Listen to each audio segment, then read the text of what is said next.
Para todos ustedes que tengan un muy buen día en este día. Muchas gracias por estar aquí pendientes de este canal de YouTube a través del cual entonces continuamos con nuestro tema de evangelización, de compartir, de testificar, de hablar del Señor a otras personas, a nuestro círculo de amistades, de compañeros de colegio, de trabajo, de estudio, de la universidad, del barrio, etcétera. La importancia que tiene, ¿cierto? Y el testimonio personal, o sea, lo que usted hace, lo que usted vende, lo que las demás personas ven en usted. Vamos a compartir este tema en unos cuantos minutos con el nombre, en el nombre del Señor Jesucristo. Amén. Tu testimonio personal es tu apoyo en la evangelización. Esto es supremamente importante. Miremos lo que dice la palabra de Dios. Porque esto es bueno y agradable delante de Dios, nuestro Salvador, el cual quiere que todos los hombres sean salvos y vengan al conocimiento de la verdad. Es lo que dice el apóstol Pablo a Timoteo, capítulo 2, versículos 3 y 4. ¿Sí? Partiendo de esta premisa, ¿sí?, vamos a hacer las siguientes conclusiones. ¿Sí?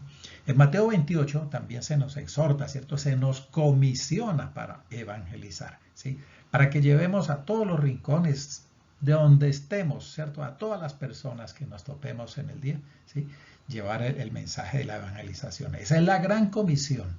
Y esto es lo que los ángeles habían anhelado poder hacer, que el Señor les hubiera designado a ellos para compartir el mensaje, para acercar al hombre a Dios una vez más, ¿sí?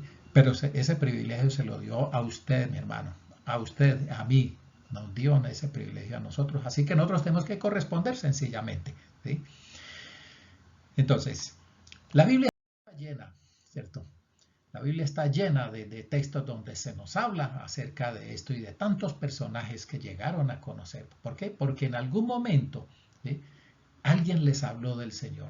El salmista, en el capítulo 66, el salmista decía: vengan, escuchen todos los que temen a Dios y les contaré lo que Él ha hecho a mi alma. Aquí está hablando de un testimonio. Yo voy a compartir lo que Dios ha hecho conmigo, ¿cierto?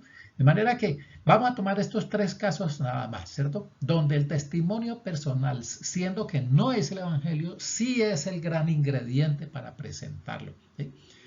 En el Evangelio de Juan, capítulo 9, todo el capítulo 9 de Juan nos habla de un caso bien interesante. Es un tipo, es un hombre que venía ciego, congénito, una ceguera congénita, ¿cierto? Era ciego de nacimiento, ¿sí? Él nunca sabía quién era Jesús, ni qué hacía allí por ahí, ni su familia tampoco. Él solamente era ciego, ¿cierto? Y se ganaría la vida pues pidiendo, ¿sí?, acudiendo al favor de las demás personas, ¿sí? Él no sabía quién era Jesús, pero la experiencia que vivió, ustedes conocen perfectamente ese relato del capítulo 9, su experiencia, su encuentro con él fue la base para él predicar, ¿sí?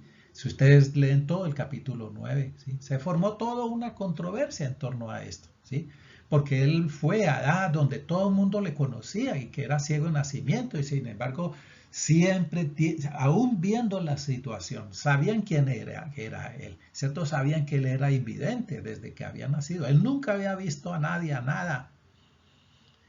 Y con todo eso, ¿sí?, pensó la gente, ¿cierto?, que él estaba fingiendo, que tal un fingimiento de toda su vida. Fueron hasta su casa, le preguntaron a ellos le dijeron: sí, señor, es ciego de nacimiento.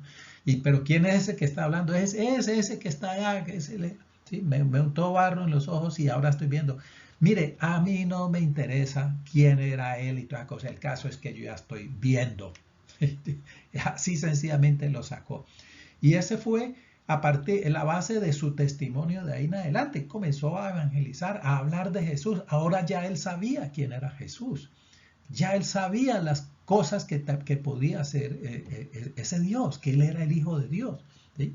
En el caso de el Gadareno, que tanto hemos también pasado y conocemos suficientemente esta historia, Marcos 5, 1 al 5, ¿cierto? Él no sabía quién era Jesús tampoco, ¿sí?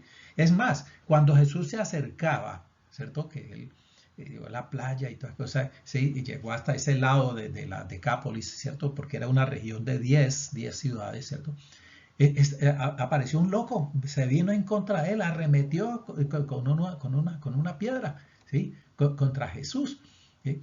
Entonces Jesús sencillamente se le paró, su gloria, ¿cierto? Su gloria lo detuvo sin necesidad de haberle dicho nada y este hombre de inmediato supo que estaba con alguien totalmente diferente. ¿Sí? Tampoco él sabía quién era Jesús. ¿Sí? Pero cuando ya él fue sano y él se dio cuenta de que ya no tenía esos endemoniados, esos demonios, perdón, ¿sí? Jesús lo mandó. ¿A dónde lo mandó? Lo mandó a la ciudad de donde él venía, ¿sí? Donde lo conocía. Él no sabía quién era Jesús, pero arremetió contra él. Arremetió contra el Evangelio, porque Jesús es el Evangelio. En tercer lugar, la mujer samaritana que reza en Juan 4:7, ¿sí? Tampoco le conocía y sencillamente el predicador, que era Jesús, que iba de paso, se sentó en la fuente a descansar, llegó la muchacha, ¿sí? Y comenzaron a hablar, ¿cierto? Charladito, charladito, y Jesús fue llevando, ¿sí? La conversación hacia donde él quería que se ocuparan, ¿sí? Para su mensaje. El predicador aprovechó las circunstancias del agua, del cansancio, de la fatiga y de la sed para predicarle. O sea, él, cada paso que daba era en función de enseñar el Evangelio. Mire, en todos los tres casos que hemos visto aquí, el encuentro con Jesús transformó sus vidas. ¿Sí? Les dio libertad, les dio perdón, les dio sencillamente vida. ¿Sí? El gadareno, la mujer samaritana, el ciego, estaban completamente restaurados física, mental y emocional y espiritualmente. ¿Sí? Tu testimonio es justamente para apoyar y animar a las demás personas quebrantadas por el pecado, la indiferencia a Dios, hacerles volver a Él, a recuperar esa imagen y semejanza que Dios les había dado en el huerto del Edén, ¿cierto? Entonces, debemos decir lo que sabemos de Dios, lo que hemos visto, lo que hemos oído y el sentido de Jesucristo. ¿Para qué vino Jesucristo? ¿A qué vino? ¿Con qué objeto vino? ¿Sí? ¿Sí? La ventaja y diferencia de ver crecer a tus hijos en una iglesia. Yo me acuerdo que hace unos días, ya varios días, a una de las niñas de ahí de la congregación, yo le decía eso, mira, es muy diferente una niña, ¿sí? Quinceañera, una niña de 15, 16, 18 años, que se ha levantado en la iglesia a otra niña con la misma edad y que se ha levantado ahí a la chanfaguana, como decía un amigo, ¿sí? A la topa tolondra, va por aquí, va por allá, la empujan por acá sus compañeros, la empujan por acá los otros, ¿sí? Y finalmente esa niña se perdió. ¿Sí? Entonces es muy diferente. ¿Sí? Nuestra labor es utilizar todos los medios posibles, ¿sí? De tal forma que podamos compartir el mensaje de la palabra a nuestros compañeros de estudio, a nuestros amigos del barrio, utilizar los medios de la internet, los medios de la internet, ¿sí? De las redes sociales. No es para balbucear tonterías, es sencillamente para sacarle provecho a todo esto. Este hombre, el gadareno, ¿sí? Fue tan transformado, ¿cierto? Este hombre camina por las calles de las 10 ciudades, o sea, la Decápolis, ¿sí? Dando testimonio de lo que Dios hizo con él. Lo mismo fue la samaritana, ¿cierto? ¿Sí? Esto, ¿quién no los conocía a ellos antes? Lo que ellas eran, ¿cierto? ¿Sí? La señora tenía 5 maridos y ella pensaba que era la única que sabía eso. ¿Sí? Nadie podía disfrutar eso, refutarlo. ¿Sí? ¿Alguien podría negar que hubo un cambio en este endemoniado? Este endemoniado pasó de endemoniado a evangelista. ¿Sí? Así él no fuera ducho de palabras, ¿cierto? Pero con su testimonio estaba evangelizando. Todos los quienes lo vieron, quienes lo conocían de antes, la forma como vestía, que vivía en los cementerios, hablaba tonterías, gritaba, balbuceaba, era peligroso. Y ahora lo ven predicando la palabra. Si este hombre ya sano, mire, Jesús lo mandó, una vez lo liberó de esos demonios, ¿cierto? Le dijo, vaya allá al sitio de donde viene, vaya a esas ciudades, a Gadara. ¿Sí? Si Jesús lo hubiera mandado a otra parte, ¿qué hubiera pasado? No habría pasado nada. Sencillamente a ese otro sitio llegó una persona, ya vestía razonablemente, hablaba con propiedad, con seguridad y no pasaba nada. Pero este hombre, Jesús lo mandó, se cuidó de mandarlo justamente a los sitios donde él era bien conocido. ¿Sí? Muchas veces nosotros no vamos a los sitios donde nos conocen, por alguna razón será, pero no viene al caso en este momento, ni vamos tampoco a restregar a nadie. ¿Sí?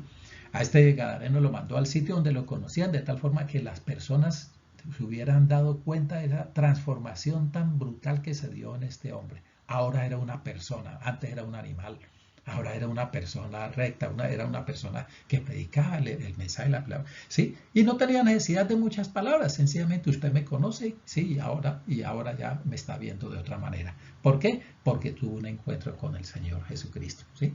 Si hubiera ido a otra parte, donde nadie le hubiera conocido, nadie le iba a creer a él lo que había pasado. ¿Sí? El caso de la samaritana, ¿a dónde fue? Fue a donde estaban sus amistades, a la esquina del barrio donde ella vivía, porque la conocían antes. ¿Sí? Y ella les dijo también lo que ha pasado allí. De manera que se necesita un encuentro con el Señor. Y eso es lo que nosotros vamos a predicar, de que ha habido un encuentro. Y entonces yo comento quién era antes y ahora quién soy yo, ¿cierto? Ese testimonio ahí es una gran fortaleza, ¿sí? Entonces, comencemos con los que nos conocieron siempre, ¿sí? Aquellos que dan fe de que en mí hay un cambio. Así yo no hubiera sido una persona borrachi, mujeriego, vicioso, todo eso peligroso, ¿sí? Así yo no lo hubiera sido. Así yo hubiera sido una persona, no digamos que normal, porque lo normal es lo que acabo de decir. Así yo hubiera sido una persona seria, tranquila. Todos me conocieron de esta manera, pero ahora me conocen, ¿cierto? Como una persona que habla, ¿sí? Porque él habla de esa manera, ¿sí? Mire, no subestimemos el testimonio, ¿sí? El hecho de que nuestro testimonio personal no tenga una carga de drama, de acción, de desenlace, hasta de sangre y todas cosas, no lo subestime. Que mi testimonio es muy simple, no, señor, no lo subestime. Muchos predicadores que existen hoy, ¿cierto? Y que han pasado, conocieron al Señor Jesucristo a partir de personas humildes, sencillas, prácticas, a partir de un testimonio muy sencillo. ¿Sí? Cada día que nosotros vivimos nos trae experiencias muy bonitas, llenas de gracia, ¿cierto? Compartamos eso con la gente que está alrededor nuestro. Pero también esos días el día limón, ¿cierto? Que nos trae experiencias desagradables, que nosotros no buscamos, esas experiencias hartas, ¿sí? Que llegan gratuitas, pero que luego se revierten en agradables, porque Dios tenía un plan conmigo, ¿cierto? Y Dios nos está enseñando. Eso también lo vamos a compartir, ¿sí?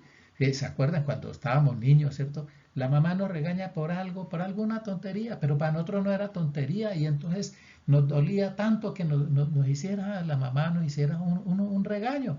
¿Y qué decir pues cuando nos van a aplicar una vacuna? Ay Dios, cuando nos van a inyectar, cuando nos llevan al doctor, ya le teníamos pánico. Entonces son experiencias desagradables, pero que después ya con el tiempo uno dice, hola, gracias a Dios porque me hicieron vacunar contra el tétano, contra la poliomielitis, contra la tuberculosis, las vacunas triples, no sé qué más cosas, ¿cierto? Pero en aquel momento me fueron desagradables, me chuzaron, etcétera, ¿sí? Todas estas cosas son las que nos sentimos también, ¿sí? Hay tres razones fundamentales por las cuales nosotros compartimos lo que hemos vivido. Una, para luchar contra los nervios y la duda cuando estemos evangelizando. ¿A usted no le ha pasado cuando va a evangelizar? Y no importa que usted ya lleve 30, 40, 50, 60 años en el evangelio, pero cuando uno le va a hablar del evangelio a otra persona, siempre, a todos nos pasa eso, ¿cierto? ¿Sí? Nos comienza a temblar las corvas, ¿cierto? Tartamudeamos, se nos olvidan las cosas, ¿cierto? Entonces eso genera un nerviosismo, estamos sometidos a una presión, ¿sí? Entonces, todas esas cosas, esos climas fríos, hay que combatirlos, ¿cierto? Pero una experiencia, compartir una experiencia. ¿Qué pasaba conmigo antes? Esto me va llenando de confianza y la gente se interesa por saber ese tipo de cosas, ¿sí? Y ese es el tirabuzón a través del cual llevamos el mensaje de la palabra. En segundo lugar, ¿sí? Para alentar a otros creyentes a compartir el evangelio, ¿sí? No hay nada más motivador cuando yo veo a una persona que está tocando una puerta de una casa y está anunciando el evangelio. Sí, le provoca a uno hasta pegársele ahí al lado para apoyarlo, ¿sí? O se va al otro lado de la calle, a la otra acera, y hace lo mismo que él. Anima, ¿cierto? Motiva, ¿sí? Motiva esto para evangelizar. Y en tercer lugar, ¿sí? Para dirigir el tema de las conversaciones. Mira, y muchas veces a uno le toca almorzar en la calle, ¿cierto? Y alguien le pide permiso pues para ocupar también la silla que está al lado porque no encuentra dónde más sentarse. Con mucho gusto, ¿qué tal? ¿Y cómo le va a usted? Comienza uno a hablar, situación difícil la que vivimos, ¿no? La pandemia. Y todo esto le va generando bases para usted presentar 2, 3 versículos del Evangelio, ¿cierto? ¿Quién es el pecado? ¿Qué es lo que el Señor quiere de usted? ¿Y cuál es la promesa que tiene para usted? Y estamos sencillamente evangelizando. ¿Sí? Gloria al Señor. Así que nuestros actos, nuestros frutos, nuestro testimonio, eso habla mucho, son tan elocuentes, ¿cierto? Somos ejemplo con cada gesto. Por ahí Pablo habla de eso, ¿no? Que somos cartas, libros abiertos, ¿cierto? Con cada palabra, con tu imagen, con todo lo que nosotros transmitimos. Con eso hablemos del Evangelio. Amén. Hablemos, testifiquemos, evangelicemos, compartamos del Señor, ¿sí? Y con eso entonces conseguiremos el tan anhelado crecimiento. La palabra del Señor y el número de los discípulos se multiplicaba grandemente en Jerusalén. ¿Sí? ¿Por qué? Porque estábamos compartiendo el Evangelio. Esto es lo que nos dice en Hechos 6:7. Amén. Que el Señor los bendiga ricamente en este día. Amén.